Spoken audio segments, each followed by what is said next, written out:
hablaremos No lo engancharon, después se lo cuento. hoy de Alfred Jarry, que fue un escritor francés. Los expertos dicen que fue precursor del dadaísmo, del surrealismo, y figura muy importante para la vanguardia del siglo XX. También se ha dicho que Jarry es el antecedente más notable del teatro del absurdo. Nació el 8 de septiembre de 1873 en Laval, una ciudad a orillas del río Mayenne, ahí entre París y la costa atlántica. No importa, igual nadie Está va a bien, ir. no, bien. Era hijo de negociantes de telas. Estudió mucho, anduvo por la Sorbona, pero no terminó nunca ninguna licenciatura. Sus padres murieron temprano, a la mañana. No, señor, eran jóvenes. Perdón. Y le dejaron una buena herencia, pero Jarry se la gastó en la bohemia parisina, que es la mejor forma de gastarse la guita.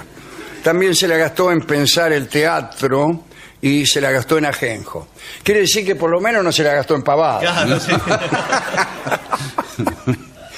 Alfred Jarry era un señor diminuto, hablaba con un staccato deliberado, con entonaciones robóticas. Claro, todo cortado. Vestía una capa y una enorme galera, vivía en un pequeño cuarto, en un callejón sin salida, junto al Boulevard Port Royal, y la escalera en espiral que llevaba hasta allí estaba decorada con manchas de sangre en las paredes Qué tétrico. que dejaba él mismo después de haberse caído o molido a golpes con alguien. Y una buena decoración que da pie a conversaciones. Claro.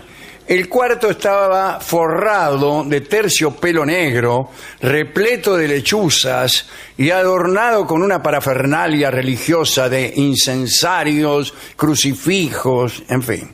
Jarry consumía ajenjo en cantidades exorbitantes, con intenciones mágicas o chamánicas y con resultados desastrosos. Se cuenta que había logrado dejar el servicio militar gracias a la ingestión de una buena dosis de veneno. Entonces lo revisaron los médicos y dijeron, usted está envenenado. Claro. Y bueno, escribió Madame Rachilde, su amiga. Tengo aquí lo que escribió ella. El original. Sí. La carta. Jarry comenzaba el día con 2 litros de vino blanco entre las 10 de la mañana y el mediodía.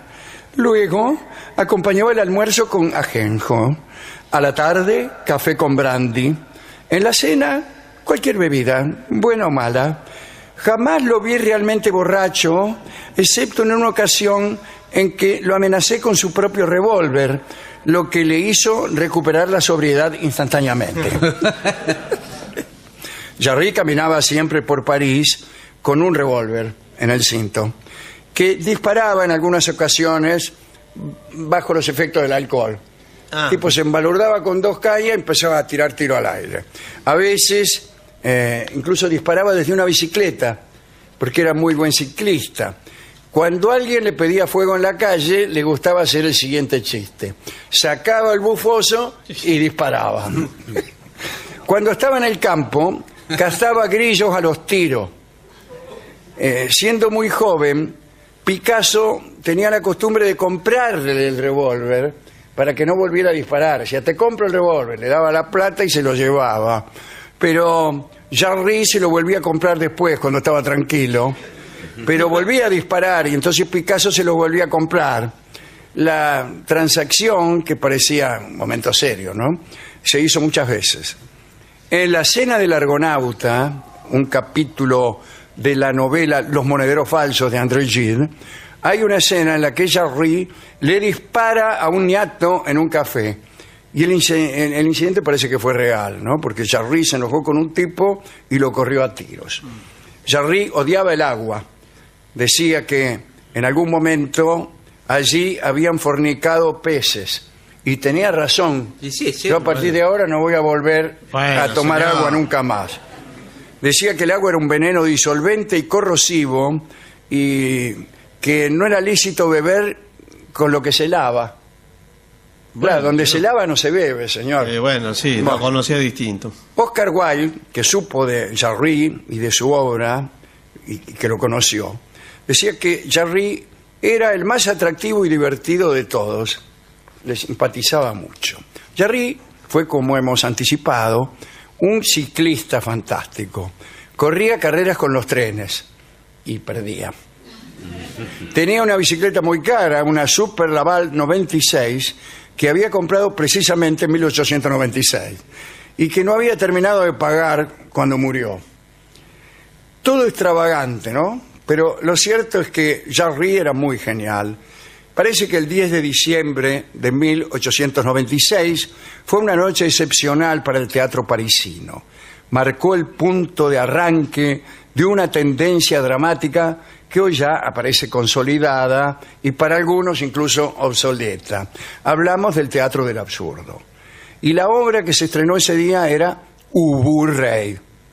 Ubu es un personaje farsesco y grosero que siembra de asesinato su camino hacia el trono de Polonia. Parece que envenenaba a sus enemigos con un cepillo de dientes. Llevaba el cepillo como el cetro de un monarca.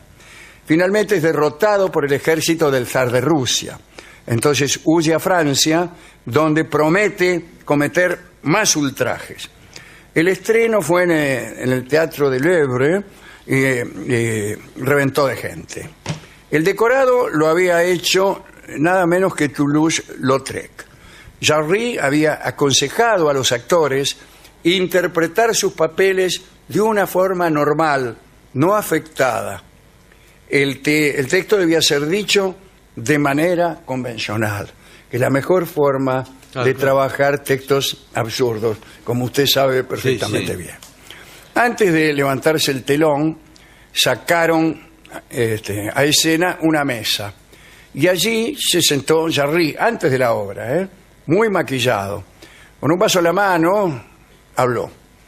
Dio las gracias durante 10 minutos, habló de las tradiciones del teatro de Guignol, de títeres, ¿no? Habló de las máscaras que usarían los actores, dijo que la máscara era el dispositivo más apropiado para mostrar actitudes eternas del carácter humano. Tenía fascinación por máscaras y títeres. Posteriormente consideró a las máscaras como una falsedad vital para sobrevivir. La máscara sirve para la protección de la mentira esencial de cada quien. Y postuló el convencimiento de que se debe mentir para ser comprendido. Y se abrió el telón.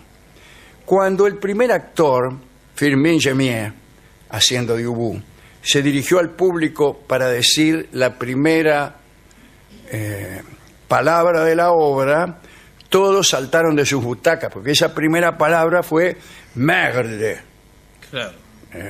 Hasta una hora después no pudo hacerse silencio. ¿Qué seguían diciendo qué? Y nada, todos gritaban, joven, ¿cómo va a decir eso? ¿Qué se piensa? ¿Qué se no? Y los otros, por ahí algunos lo defendían, algunos se fueron, y se dividieron los que quedaban en dos grupos. Los que pateaban y silbaban, y los vanguardistas que aplaudían.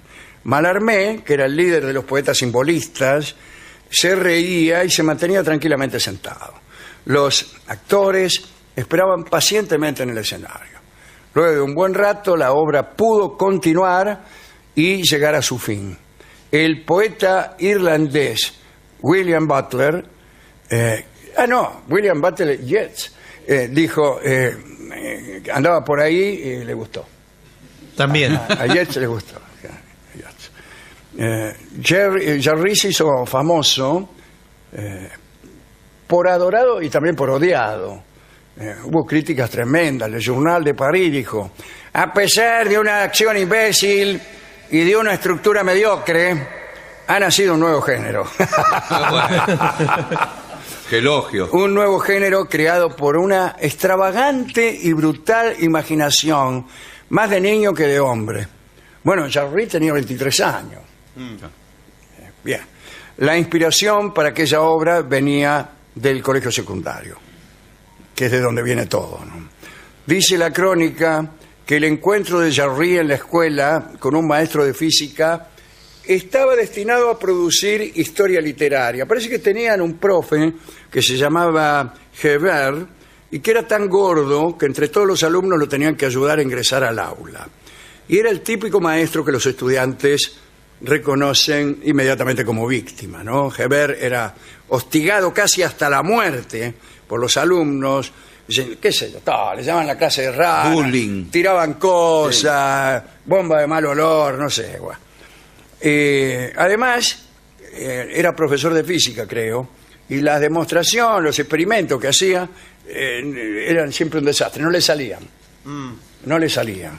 Y entonces el nombre de Hebert se hizo legendario y los alumnos empezaron a dedicarle narraciones extravagantes. Toda la clase escribía cuentitos acerca de las aventuras de este profesor al que empezaron a llamar Père Hebert. Lo describían con 3 dientes, uno metálico, otro de madera, otro de piedra, con una sola oreja y un cuerpo tan grueso que siempre caía al suelo y no podía levantarse, cosa que era real, ¿no? Jarry, con 13, 14 años, era el líder de la creación de aquellos cuentos. Al poco tiempo, todo lo que leían o representaban en aquel grupo era burlesco.